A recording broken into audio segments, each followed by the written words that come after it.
Shalom teman-teman semuanya. Sebelum aku masuk ke dalam renungan firman Tuhan kita hari ini, izinkan aku buat memulai dengan doa terlebih dahulu sama-sama. Let's pray together. Tuhan Yesus, kami bersyukur banget kalau hari ini kami masih bisa diberikan kesehatan yang baik. Dan kami juga memiliki kesempatan untuk dengar renungan firman Tuhan. Kami minta biarlah Engkau ajar kami, berpesanlah kepada kami dan ubah kami lewat firman-Mu. Kami adalah hamba-Mu, kami adalah anak-Mu, kami siap untuk mendengarkan-Mu. Di dalam nama Tuhan Yesus, semua yang percaya, kita sama-sama katakan, amin. Teman-teman, hari ini aku memberikan sebuah kesaksian yang sangat memberkati aku, yaitu kisah dari seorang bernama David Berkowitz. Pada tahun sekitar 1970-an, David Berkowitz ini, dia itu dikenal sebagai seorang pembunuh berantai. Nah, kenapa ini bisa terjadi? Dulunya ketika David masih muda, David ini adalah seorang yang selalu merasa kosong di dalam hatinya. Makanya dia terus mencari apa yang bisa mengisi kekosongan di hatinya. Hingga suatu hari dia bergaul dengan beberapa teman, yang ternyata teman-teman yang rasanya baik dan ramah ini ternyata adalah orang-orang yang suka bermain dengan ilmu gaib atau dengan roh-roh jahat. Tapi waktu itu David malah tertarik. Karena David merasa bahwa ini tidak menyakiti siapapun dan kesannya sangat exciting atau sangat amat menarik dan seru, bikin dia penasaran. Jadi dia terjun semakin dalam dan semakin dalam hingga suatu hari David Berkowitz memutuskan untuk mengadakan perjanjian darah dengan iblis waktu itu. Dan apa yang terjadi setelah dia melakukan perjanjian tersebut, kemanapun dia pergi, dia merasa dia melihat halusinasi dan juga mendengar suara-suara yang mendorongnya untuk melakukan pembunuhan atau menyakiti orang lain. Akhirnya dia mulai melakukan dorongan-dorongan yang dia rasakan. Dia mulai bunuh orang yang ada di kota New York. Bahkan dalam setahun, dia sudah membunuh sekitar 6 orang dan bikin sekitar 7 orang terluka parah. Dan dia memberikan pesan, Sam, make me do it. Seakan-akan iblis yang menyuruh dia namanya Sam. Itu dari kisah dia. Makanya dia dikenal sebagai Son of Sam waktu itu. Seorang pembunuh berantai yang membuat selama sekitar 1 tahun tersebut kota New York jadi rasanya sangat amat tidak aman. Orang-orang yang tinggal di kota New York jadi merasa penuh dengan ketakutan. Kalau misalnya sendirian mereka sangat berhati-hati. Di malam hari mereka juga penuh dengan ketakutan. Karena waktu itu dalam setahun dia belum ketangkap, atau si David Berkowitz ini belum tertangkap. Hingga akhirnya setelah 13 bulan David Berkowitz berhasil ditangkap oleh polisi dan dijatuhi hukuman untuk seumur hidup ada di dalam penjara. Itu pun sebenarnya ada beberapa orang yang gak terima karena mereka ini menyimpan kepahitan kepada David karena anggota keluarganya dibunuh oleh David. Jadi mereka sendiri aja ketika dengar David dikasih hukuman seumur hidup masuk penjara, mereka masih nggak senang. Mereka pengennya David dihukum mati. Tapi singkat cerita ya udah, David Berkowitz dia masuk ke dalam penjara. Dan setelah sekitar 10 tahun, ketika lagi di penjara, ada seorang yang datang ke David Berkowitz, seorang tahanan juga. Dan dia yang seperti, hey, kamu David Berkowitz kan? David mengatakan, ya, kenapa? Dan orang ini mengatakan, aku merasa Tuhan kasih pesan buat aku, buat bilang kepada kamu bahwa Tuhan Yesus sayang sama kamu. Dia mau mengampunimu dan mau memakai kamu untuk jadi berkat yang luar biasa. Ketika mendengar itu, David mengatakan, gua gak percaya sama Tuhan. Lu gak usah ngomongin tentang Tuhan kepada gua. Dan kalau Tuhan beneran ada, aku rasa gak mungkin dia mau mengampuni seseorang yang udah separah aku. Dia bilang seperti itu. Tapi orang ini mengatakan, enggak David, kamu gak ngerti bahwa Tuhan yang aku sembah itu adalah Tuhan yang penuh dengan kasih karunia. Dia mau mengampunimu. Hey, you know what? Aku mau menjadi teman. Akhirnya dari sana David mulai temenan sama si orang ini. Sehari-hari ketika ketemu mereka bisa ngobrol bersama dan temannya ini suka kesaksian tentang Tuhan kepada David. Hingga suatu hari temannya ini kasih sebuah Alkitab dan dia bilang, David, kamu coba baca deh. Coba aja mulai baca dari kitab Mazmur. Sehingga itu yang dilakukan oleh David. Akhirnya dia mulai baca di kitab Mazmur. Dan ternyata itu sangat memberkatinya. Ternyata ketika dia baca Alkitab di kitab Mazmur, dia sangat tertarik. Bahkan ketika dia baca di kitab Mazmur ada ayat yang berbunyi seperti ini. Ketika orang malang itu berseru dan berdoa kepada Tuhan, Tuhan mendengarnya dan menolongnya dari semua masalahnya. Entah kenapa David dijamah oleh Tuhan, dia nangis nonstop 30 menit gak bisa berhenti. Mulai dari sana dia mulai tertarik dan percaya sama Tuhan.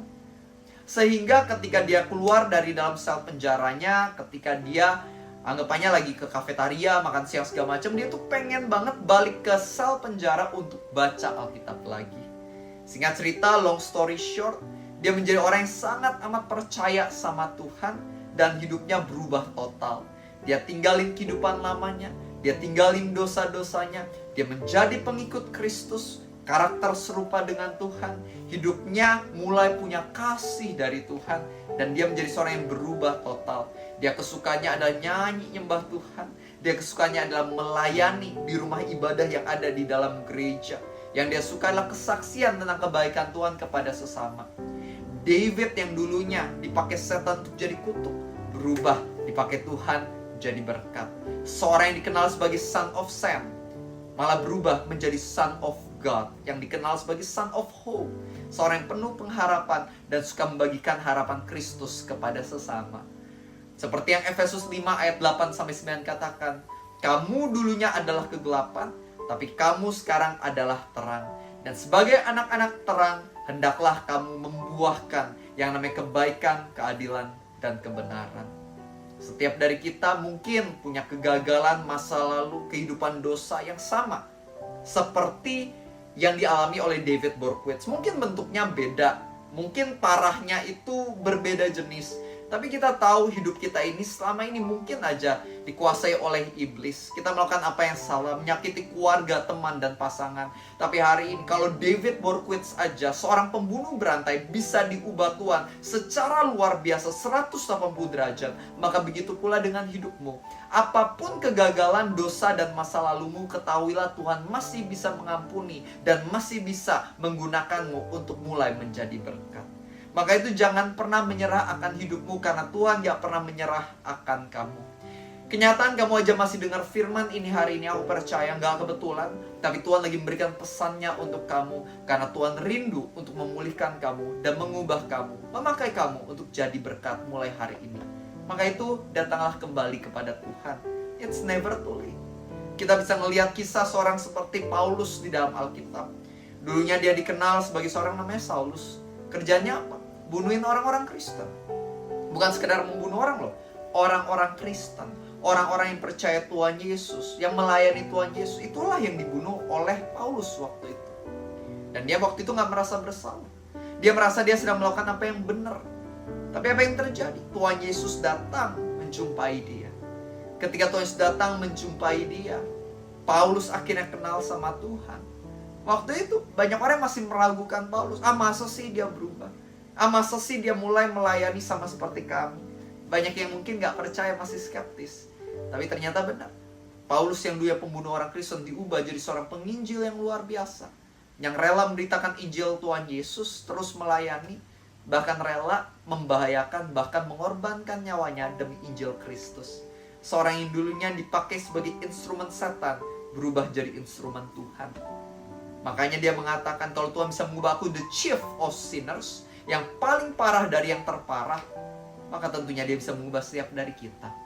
Setiap dari kita adalah orang-orang berdosa yang diampuni, diubahkan, dan dipakai oleh Tuhan menjadi berkat. Dan Tuhan tentunya juga bisa pakai kamu. Maka itu jangan sampai kamu masih merasa Tuhan gak bisa ubah saya. Tuhan bisa ubah siapapun. Ketika kamu percaya Tuhan bisa ubah kamu, kamu akan melihat keajaiban mulai terjadi di dalam dirimu dan juga melalui kamu. Jangan percaya sama tipuan iblis yang terus mengatakan bahwa Tuhan gak bisa pakai kamu.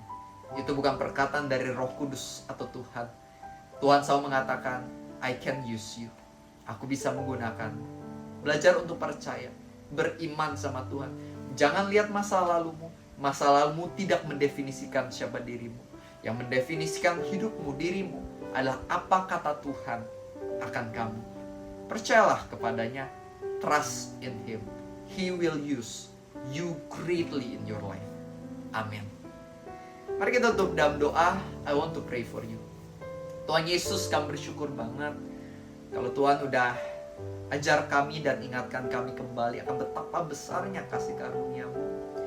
Begitu banyak tokoh-tokoh dalam Alkitab maupun orang-orang yang hidup di tahun ini yang mungkin dulunya hidupnya berantakan, hancur, dikuasai belenggu dosa.